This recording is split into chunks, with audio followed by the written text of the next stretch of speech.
This week's Torah portion, Chayei Sarah, the life of Sarah, has always been one of my favorites. It's partly because it's beautiful, and I'll admit it's partly because my daughter's name is Sarah. Every time I read it, I think about how our ancestors' stories aren't locked away in some ancient scrolls, but they're right here in our homes and in our families and in our kids. It's wild to me how the Torah keeps doing that, keeps turning something that happened, thousands of years ago into something happening right now in real time in us. There's this moment in the story where Abraham buys a cave in Hebron to bury Sarah, Ma'arat HaMachpelah, in what is today Hebron. That's the first piece of land that's ever purchased by a Jew in the land of Israel. It's such a quiet act, but it actually changes everything. There were no fireworks, no drama, just a simple contract that said, this is ours. This is home. And that to me feels like the sort of whole Jewish story, quiet, dignified, and permanent. But here's the thing, the life of Sarah begins with her death. And that's not an accident. It's the Torah forcing us to think about how a life keeps speaking after it ends. When Sarah dies, Abraham mourns her, but he doesn't just stay sitting in the dust. The Torah specifically says that Abraham rose from before or beside his dead. He got up. He did something. He negotiated with his neighbors, he bought land, and he built permanence out of that heartbreak. Now, isn't that just Judaism in one sentence? Taking loss and turning it into legacy? From the ashes of the Shoah to the rebirth of Israel, from exile to homecoming, from despair to determination. We've never been the people who stop at survival. We've always been the people who get up and start building again. For decades, Holocaust remembrance has focused on memory, on the 6 million faces, on the stories, and on the silence. But maybe now, 80 years later, our generation is being asked to do something more, to move from memory to meaning. Because Abraham didn't honor Sarah by sitting still. He honored her by moving forward. And that is just what we have to do. We need to honor the dead not only by remembering how they died, but by making sure that their lives keep speaking through how we live, through how we raise our kids, and through how we defend the truth, through how we build Jewish life that refuses to be ashamed or scared or small. And then came October 7th. That day reminded us that evil doesn't die, it just changes form. The massacre ripped through everything, our sense of security, our faith in the world, and even our trust in people who we thought were friends. It was unbearable, but then we rose again. We organized, we protested, we prayed, we sent aid, and we comforted each other, and we told the truth that so many were afraid to tell.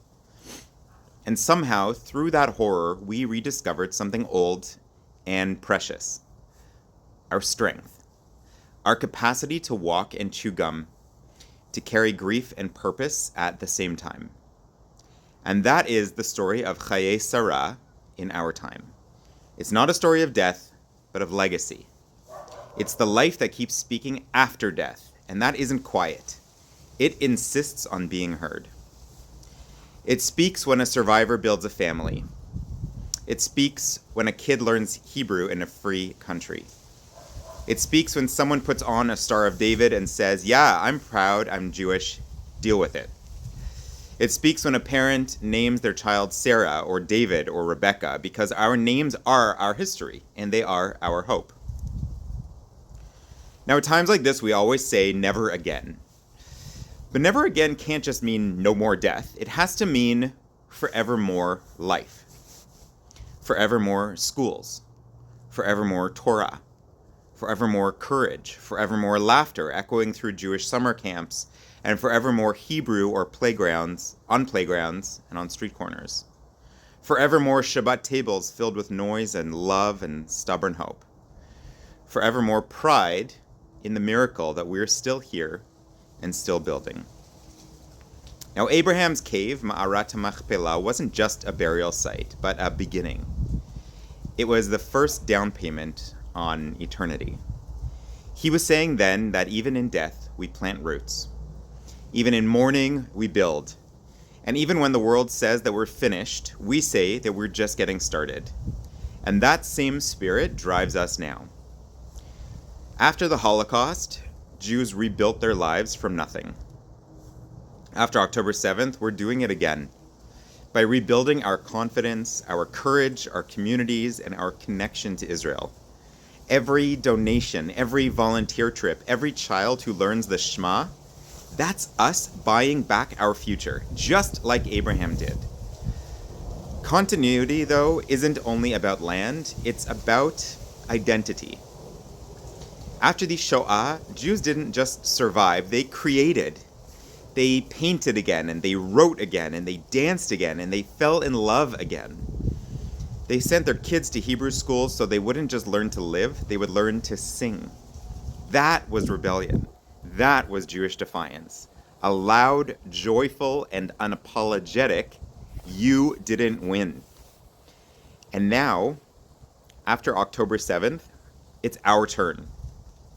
We're called to live Jewish life not as a reaction to hate, but as an act of creation. To light Shabbat candles even when, or especially when, the world feels dark. To teach our kids that being Jewish isn't a liability, it's an inheritance. To show up at synagogue, at rallies, online, wherever truth and courage are needed. To mentor young Jews who are still wondering if they still belong and tell them, yes, you do. You always have. You are an essential part of our story.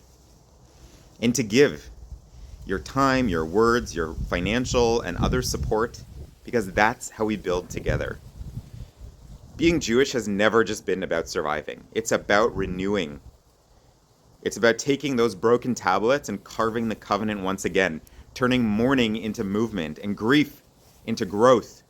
And honestly, that is what makes this people, our people, unstoppable.